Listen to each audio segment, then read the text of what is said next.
Ladies and gentlemen, family, honored guests at home at Zoom, I do welcome you to Hillside Memorial Park for the service of Murray Drazner. I kindly ask that you silence your cell phones, or let's just turn them off completely and be fully immersed in honoring Murray today. Officiating today's service is Rabbi Jerry Cutler.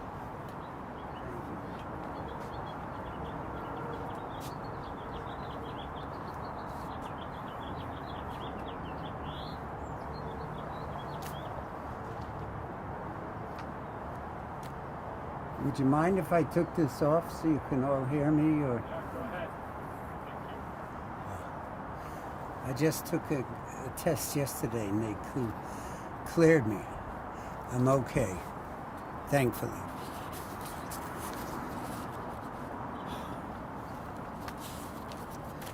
I was just here not too long ago, officiating over Norm Crosby, who was a mutual friend, was a friend of Murray's, and he was one of my congregants, and also a dear friend. So they're close to each other. They can kibitz with each other and laugh, and like the old days over in Beverly Drive.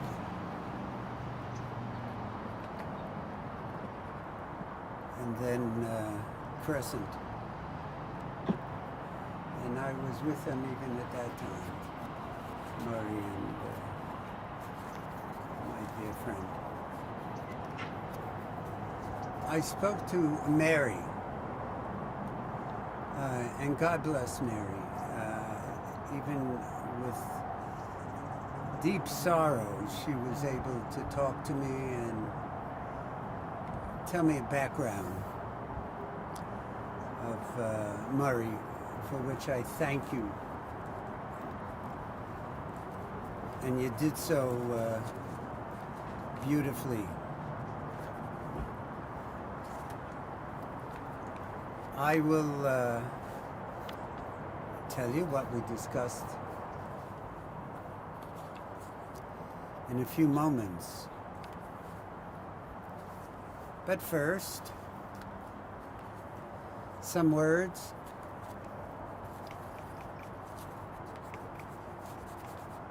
It was many years ago, a great Jewish sage whose name was Ben Sira. When someone went to him and asked for words that would comfort them after having lost someone close and dear,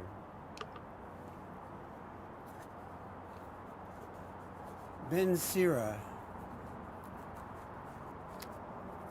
said the following. He said, "Fear not death. This is something we share with all whoever will be, whoever was.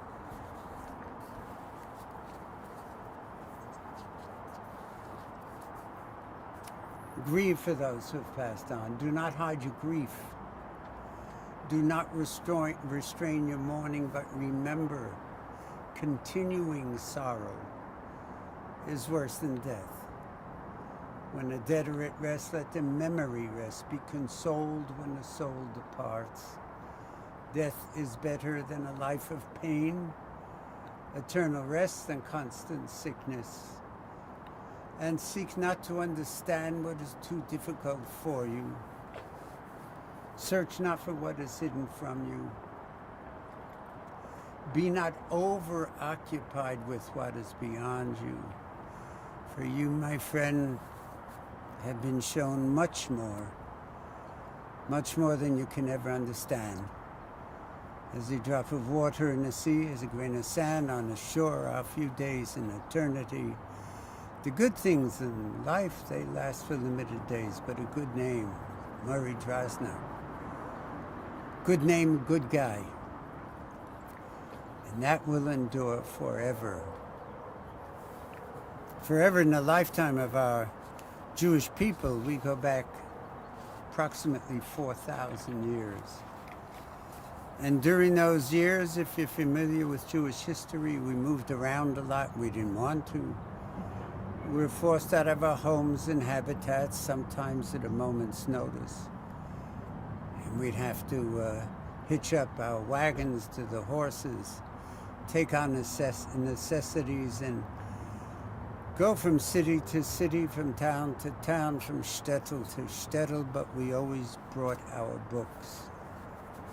In Hebrew, we're known as Am HaSefer, the people of the book. Our books have sustained us. Our books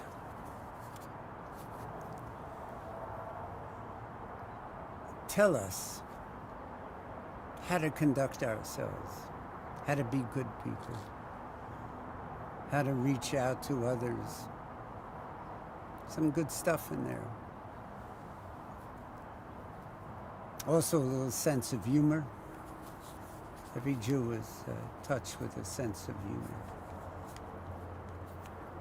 which Murray had. He had a wonderful sense of humor. So don't ever forget that. That's important.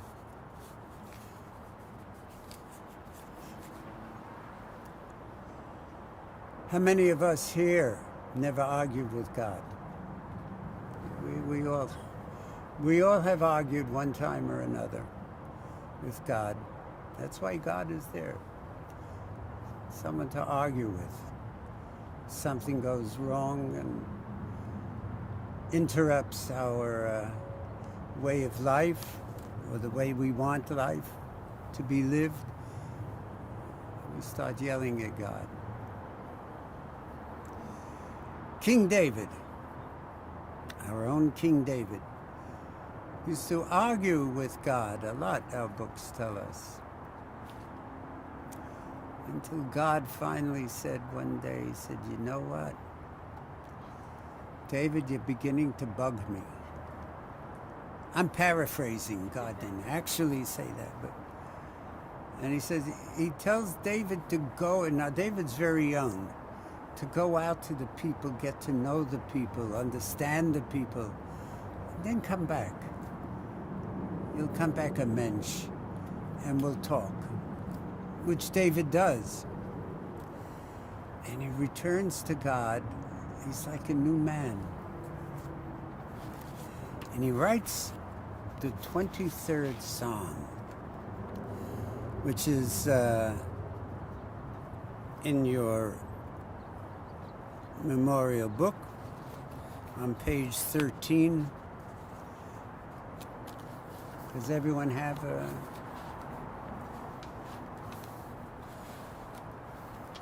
And this was his dedication to God. So may I ask you please to join me in the recitation. Actually, it's on page 14. The English is on page 4. I was going to have you read the Hebrew. On page 14 is the 23rd Psalm that says Adonai instead of the Lord. Because women raised their beautiful heads and said, how do you know God was a man? Why do you say Lord? Why not say something more generic like Adonai, which could be man or woman? Because no one knows if God is a man or a woman, except me.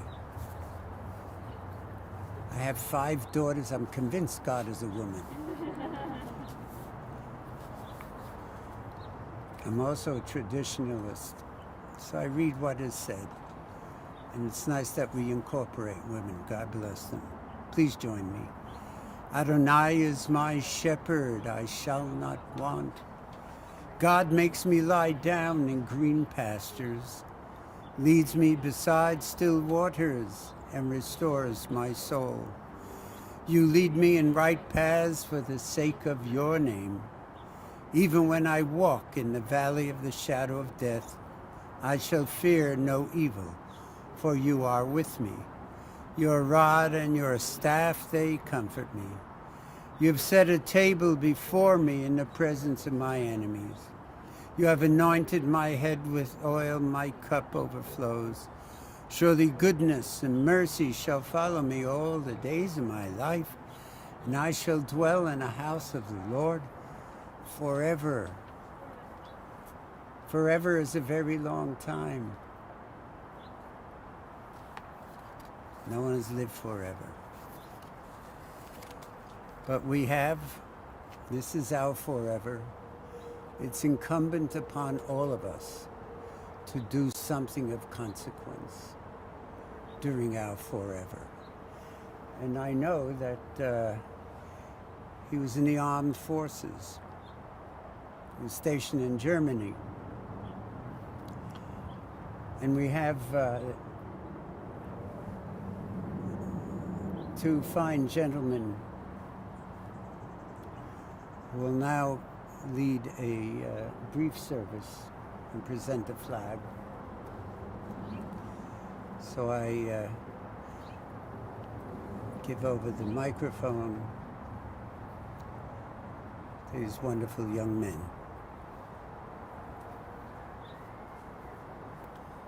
Ladies and gentlemen, my fellow soldier and I are here to render final military honors to a fallen comrade. Today's honors will consist of the playing of taps, followed by the unfolding, refolding, and presentation of the flag. During the playing of taps, we ask those who are able to please stand. Current and former service members may erect the proper hands. All else are encouraged to place a right hand on the At the conclusion of the taps, you may be seated for the folding and presentation of the flag. At this time, if you ever please rise for the playing of taps.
signs of appreciation made over the top of a faithful service.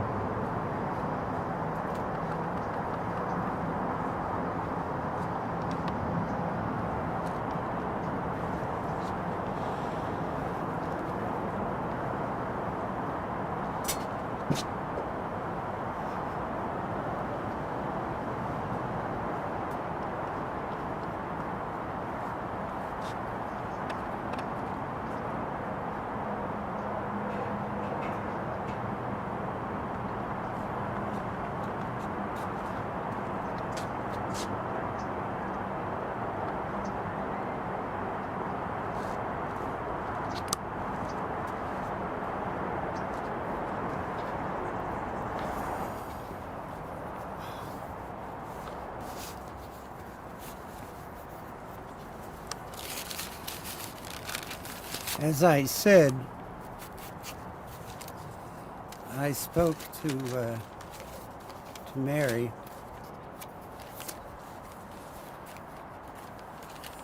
and I was writing as fast as possible.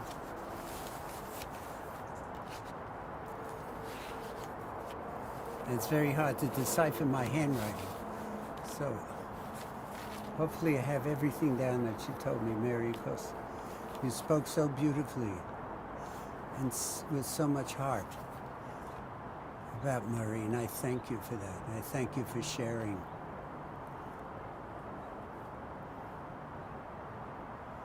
When I grew up, I was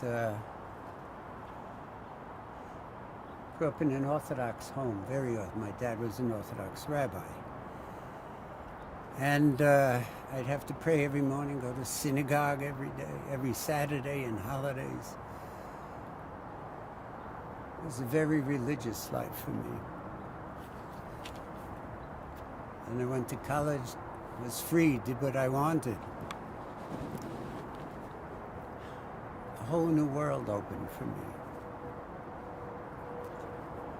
But as long as I loved others, was kind, and enjoyed God's world, as my father told me, be at peace, Jerry. Go out and live your life. Murray didn't have such a religious life when he grew up. He didn't do any of the things I did while trying to be a good Jew. However, he was a darn good person.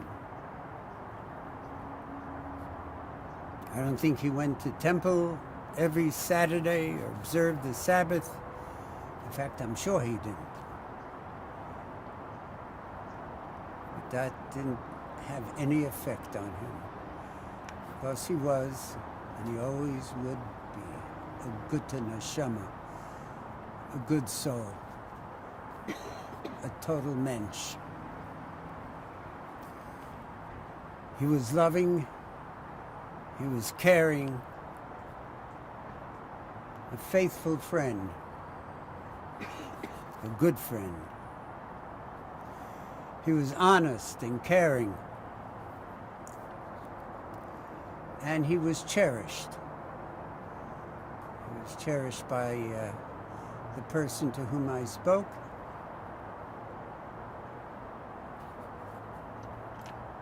Mary. He cherished her, she cherished him.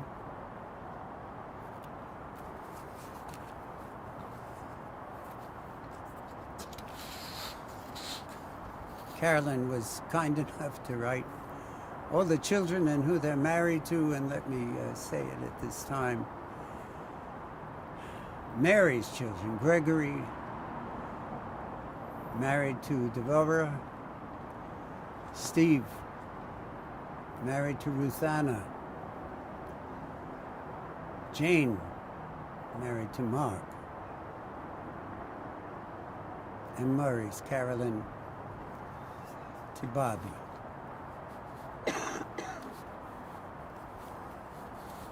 He was a good dad.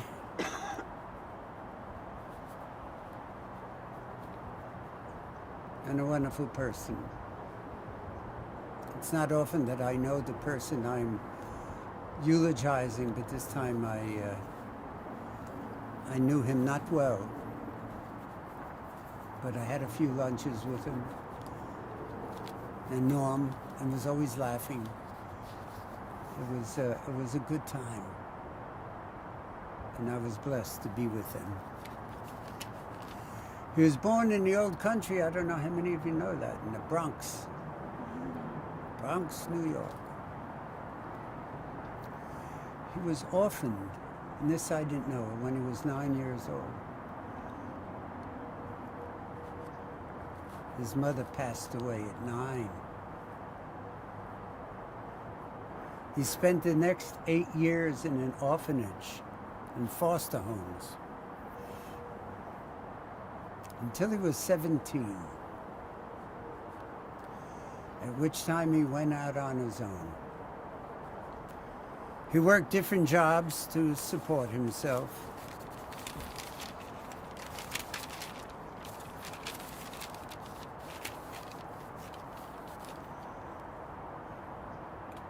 He was a good American. He served in the army,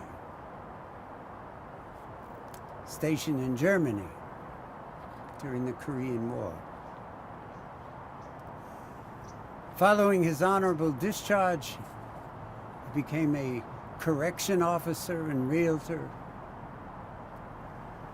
In 1981, he came to California, which most of us did after the hard winters in New York. Came out to California. He settled into a life that he acclimated to right away, and he loved. He had an opportunity which he took to become part owner of the Cage Faux nightclub. One day, this lovely woman, Mary, called to make a reservation at the club. As fate would have it, he answered. They had a brief conversation. He wrote down what he had to, made the reservation.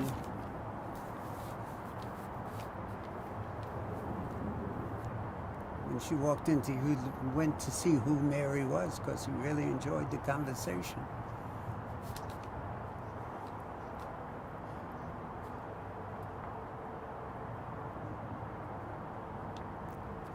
That must have been one heck of a conversation, because they were together for the next 19 years.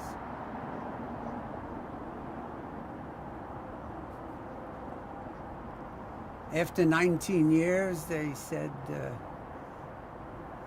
all right, let's try getting married. Why not? We know each other, know all the quirks of each other. I think it's going to work out. And of course, it did.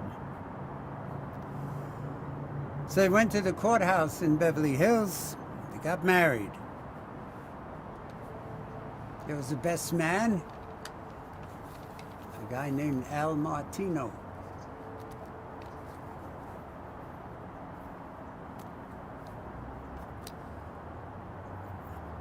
When he was busy at the club,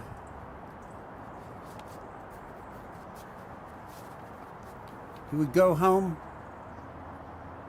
and there was work to be done at home as well. It was Mary. Go home to his beautiful Mary. And he did the laundry, made the beds,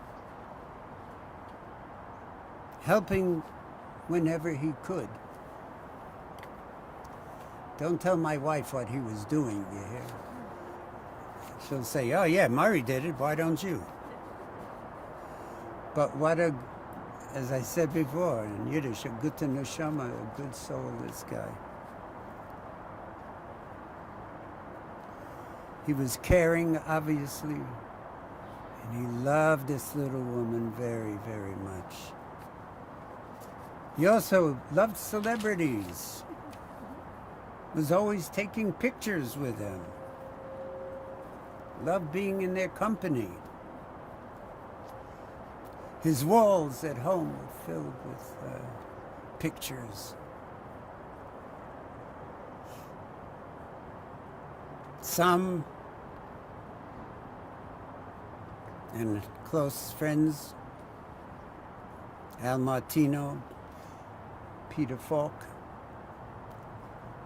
and Norm Crosby. There were so many good friends and so many celebrities.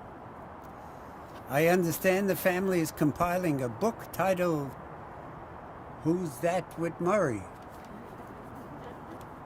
I want a copy.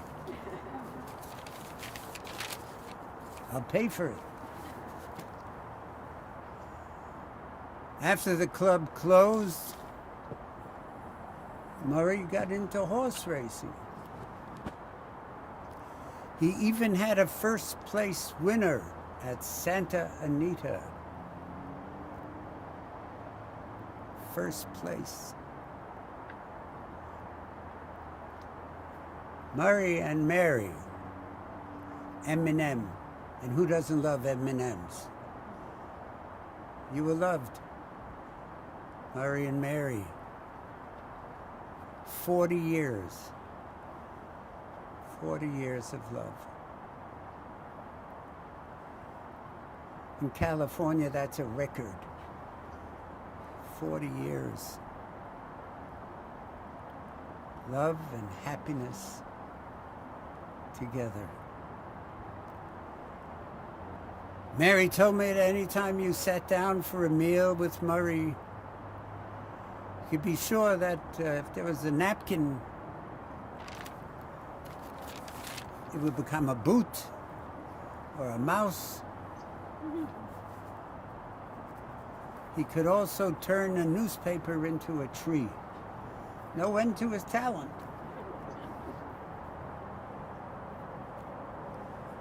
And he loved his heritage and was very proud of being Jewish. And God bless him. Mary, you had, I don't have to tell you, you know, you had a good man, a very good man. And I wasn't with him too many times, but when we were, as I told you before, it was laughter and kibitzing. So for your 40 years, I can imagine how much laughter there was and how much kibitzing. And how fortunate the two of you were to have each other.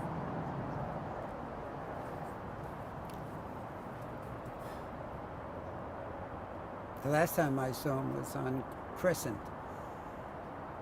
at a restaurant. Is anyone here from that restaurant? No, good. The most terrible food. But the company, wow. What a pleasure it was for me to sit right across from him and share the stories. That was nice.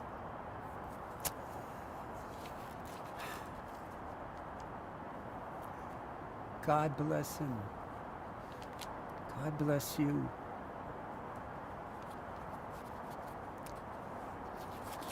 He will long be remembered. And when you think of him, may that smile always appear and never fade. He did good. May he rest in peace forever.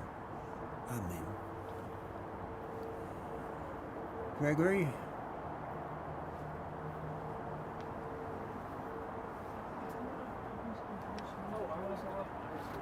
I think my brother wanted to say something about Stephen. And then Oh, Stephen. Oh, I'm sorry. No problem.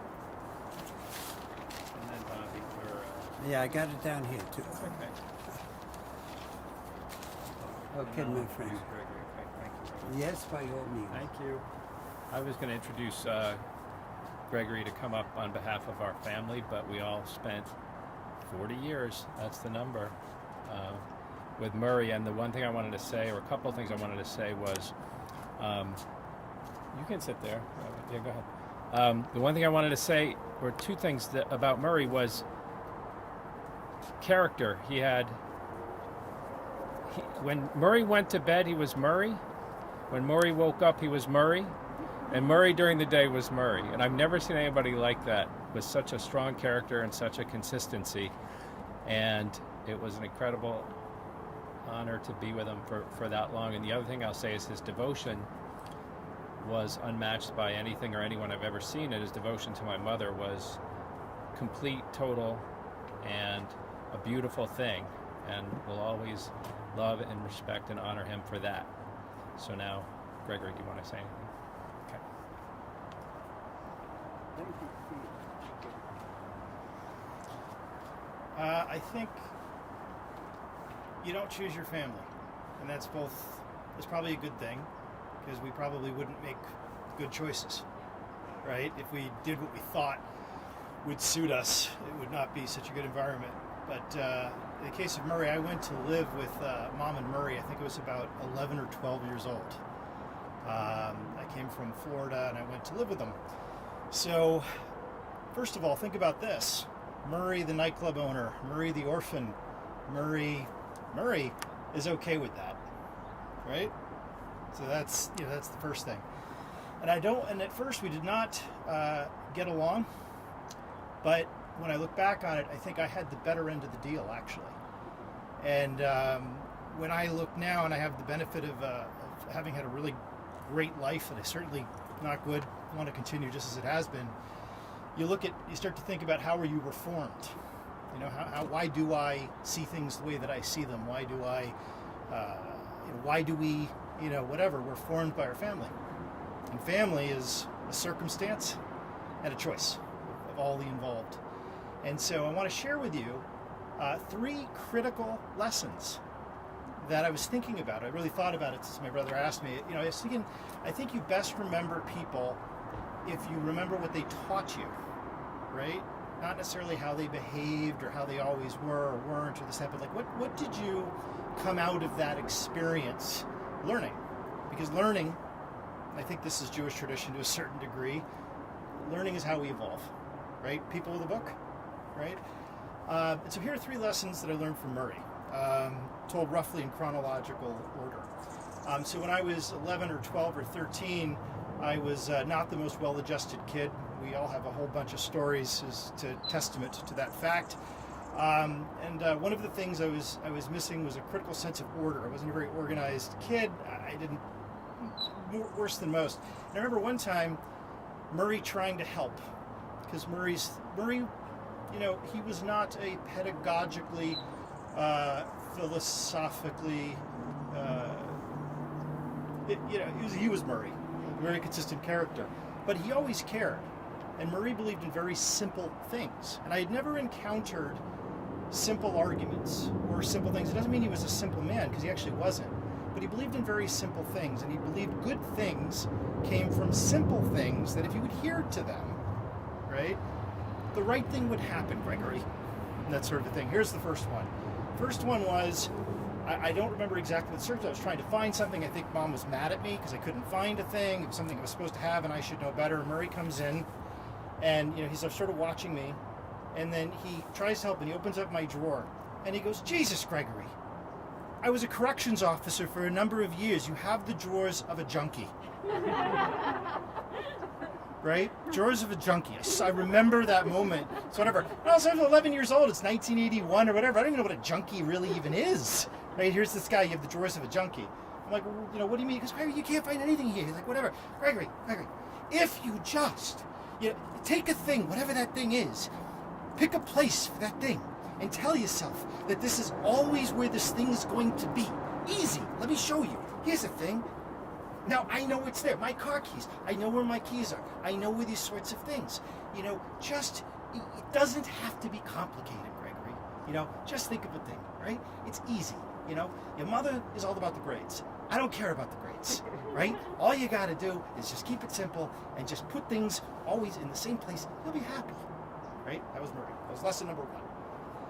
Damn it if the man wasn't right, right? Damn it if now when I talk to my kids, I channel him, right? Not in the same voice in my own particular way, but it was a very formative figure. Even in my business life, it was the same thing. I remember talking to employees like that too. I'm like, just put it in this, oh God, Murray, you know? But it was a great lesson. Here's the other one. This one was my favorite one, and this is the one that I actually used again and again and again. And I'm not making stuff up out of sentiment. I mean, I'm really grateful to the man for this. I also was a bit of a know-it-all, right? I believed that, you know, you kind of, you know, you'd be puffy. Oh, I'm the guy, I know. I always like to explain things, you know, whatever.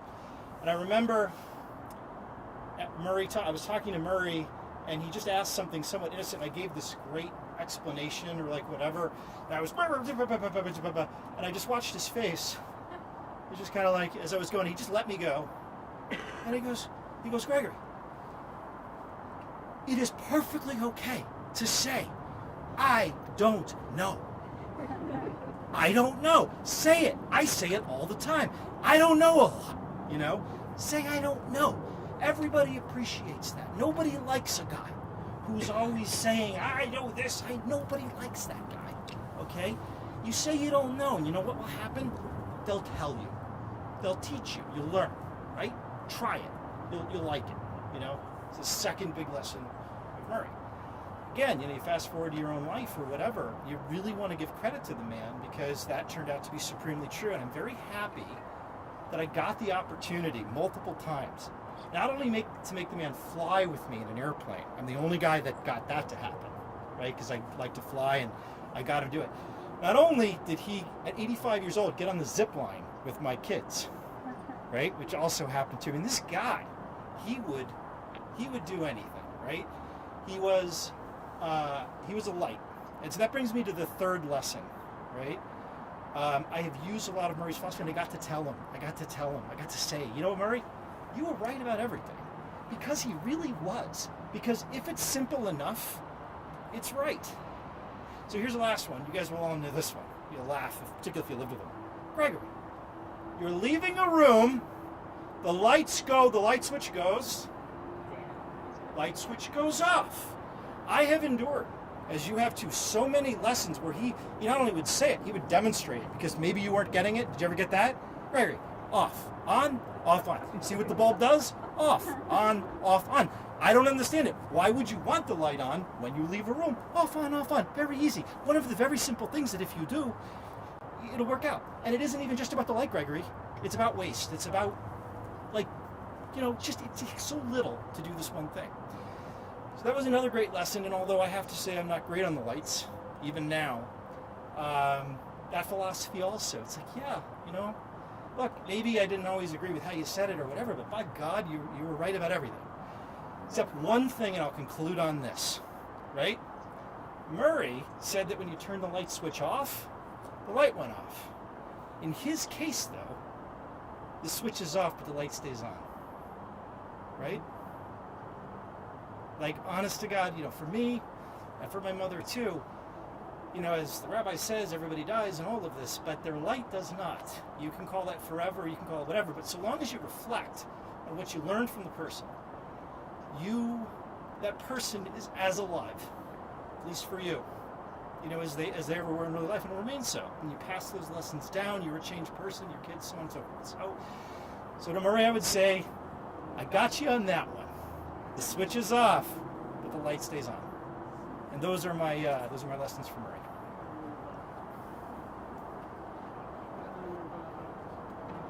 Sorry.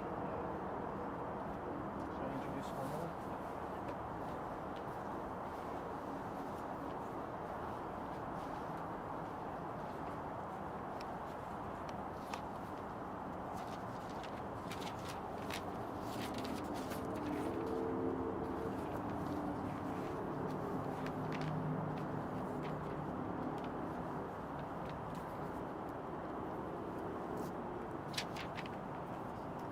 Thank everyone for coming today to honor my father here in person and virtually. We can all agree 2020 was a challenging year, and my dad's sudden passing until 31 was the explanation point. Murray lived a blessed, long, and happy life, and healthy.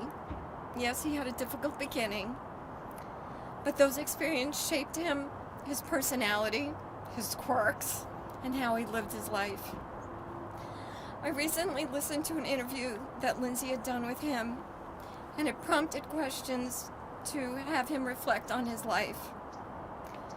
He talked about times in his life that he did not share with me when I was growing up, especially his early life, the loss of his mother, surviving the time in the Army, in the case of the flu that delayed his deployment. All his friends went off to Korea, and he went off to Germany. He was determined to teach me all the basic skills of being a kid.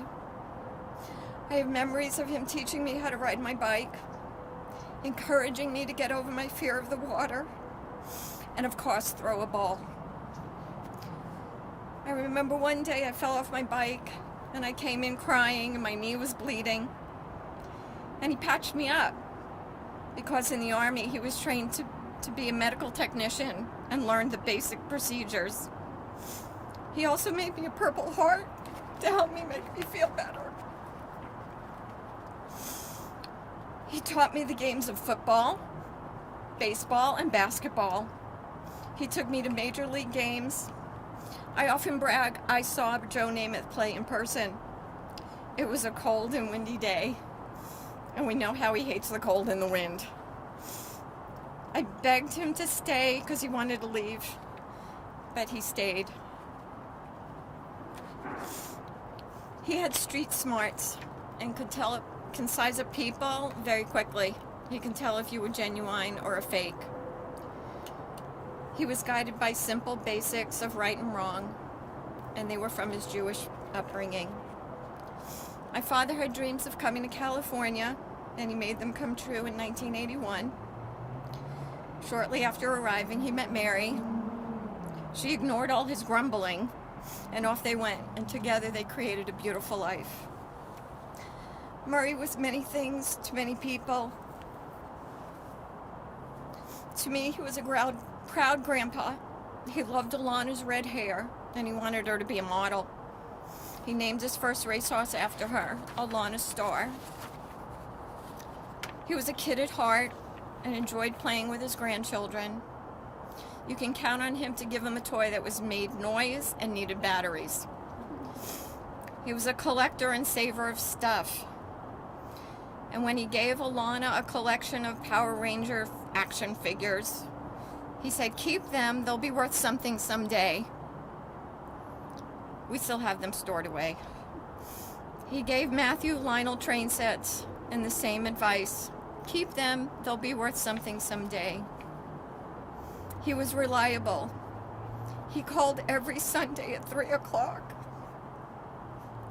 He shared who we went to lunch with, and we'd catch up on the family and what was going on in the world.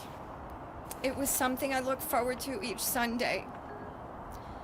Recently, if I didn't get the call promptly at 3, I called him.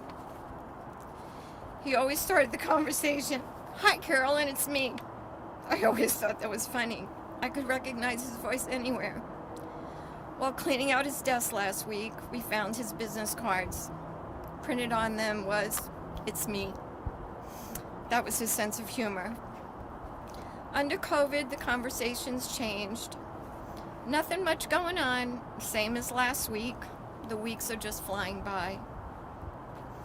Our last call was on December 27th at 8:30 p.m.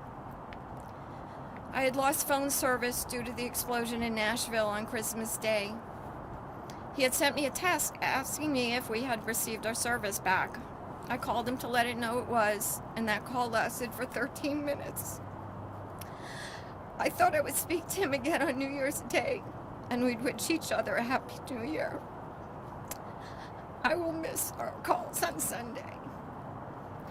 Mary, thank you for sharing the last 39 years of his life with him.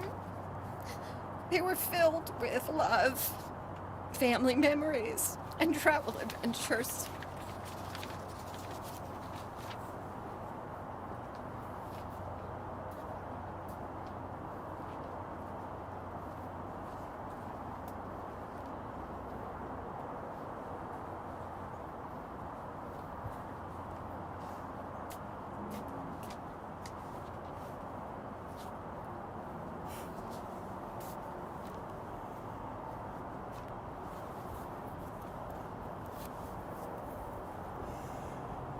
Thank you. You all spoke so beautifully. It came from the heart. I was intrigued with all the things you guys said.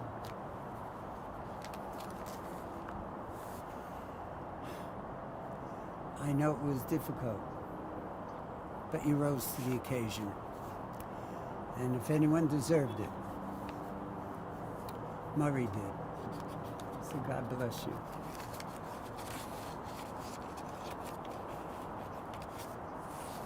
And Greg, I'm going to tell my grandchildren and children the Murray technique, close the light. I'm going to remember. It gets me crazy. But I'll definitely remember, so thank you for that. You did okay, Mary. All of them are wonderful.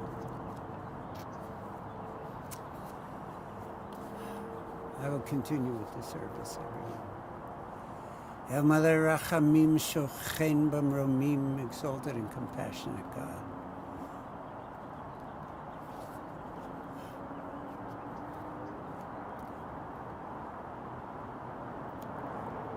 Hamatzei Menucha Nechana Tachas Kanfei Hashchina, we ask that you grant infinite rest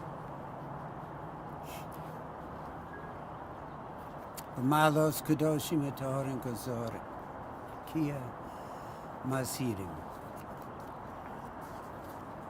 Infinite rest to our friend Murray. I'm so happy that I got to know him.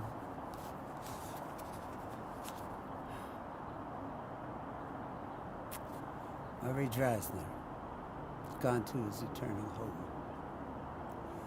Merciful God, we ask that Murray find perfect peace in your eternal embrace. May his soul be bound up in the bond of life. Adonai Natan v'Adonai Lakach. Yehishem Adonai Mevorach. God had given, and now the wings of angels God takes away. Blessed be the name of the Lord. Blessed be Murray's name. For Murray and the Lord are one. May he rest in everlasting peace. And let us all say, Amen. May I ask those of you who are wearing the ribbons, or are you? Anyone?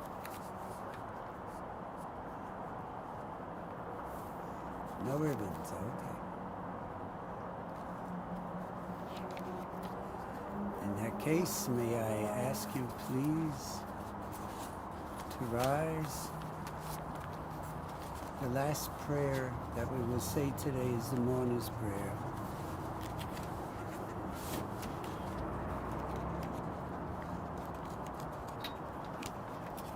The Kaddish be found on page 31 and 32. So the words with the CH are pronounced with the guttural ch. So may I ask you please, this is the last prayer we will say to Murray. It's to safeguard him and all of you, that his spirit shall remain with each and every one of you now and forever. Together, please. Yitkadal v'yitkadash shmei Rabbah Bialma divra chirute biamlich malchute. B'chayechon u'byomechon u'v'chayei l'chol bet Yisrael. Ba'gala u'b'zman karib b'yimiru. Amen. Yehi shlama rabba min shemaya. V'chayim aleinu v'al kol Yisrael b'yimiru. Amen.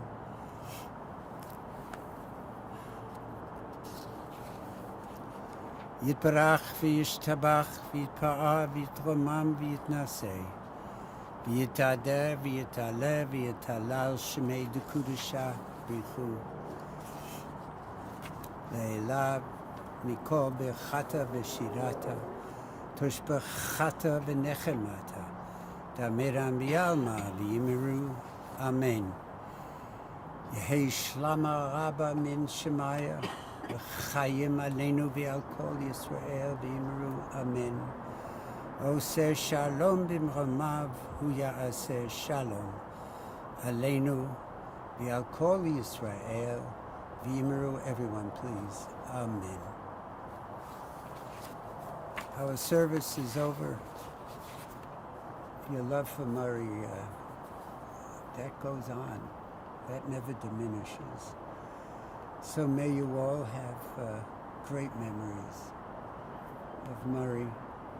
And Mary, anytime you want to, give me a call. Okay? If times are hard and sometimes you become very melancholy, I'm there for you. Okay? If I ever meet any of you again, I hope and pray it's at a happy occasion. God bless you guys, now and forever. Amen.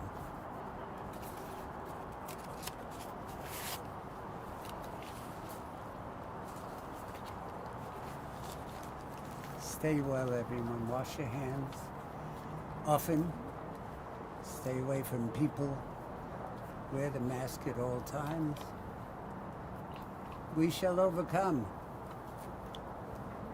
It'll take a while, but we shall overcome.